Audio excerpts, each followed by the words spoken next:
तो दोस्तों, अगर आप अपनी विंडोज़ की हिस्ट्री को डिलीट करना चाहते हैं, यानी कि माइक्रोसॉफ्ट विंडो की हिस्ट्रीज़ को डिलीट करना चाहते हैं, तो इस वीडियो को कंप्लीट वॉच करें। सबसे पहले हम शुरू करेंगे, स्टार्ट बटन पर राइट क्लिक करेंगे और रन कमांड में टाइप करेंगे प्रीफीच। तो जैसे ही प्रीफीच टाइप करेंगे और इंटर करेंगे तो हमारे पास ये इंटरफेस होगा। तो हमारे पास तमाम प्रीफीच की फ़ाइल्स हमारे पास अवेलेबल होंगी। अब हमने करना क्या है, इसको जस्ट सेलेक्ट करना है और इसको डिलीट कर देना है।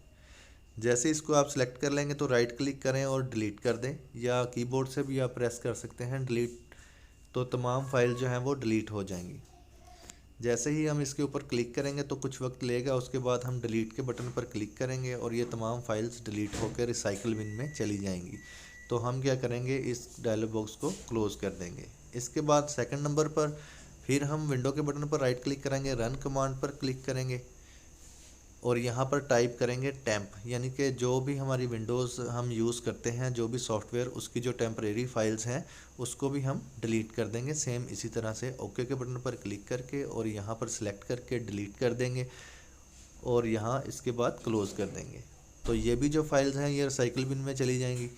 ठीक है, इसके बाद फिर हम राइट क्लिक करेंगे और सर्च के बटन पर क्लिक कर देंगे और यहाँ पर हम टाइप करेंगे परसेंटेज टेम्प परसेंटेज। जैसे ही हम ये टाइप कर लेंगे और इंटर के बटन पर प्रेस कर देंगे तो इसका डायलॉग बॉक्स हमारे पास ओपन हो जाएगा, या आप सिंपली टेम्प के आइकन के ऊपर क्लिक भी कर सकते हैं।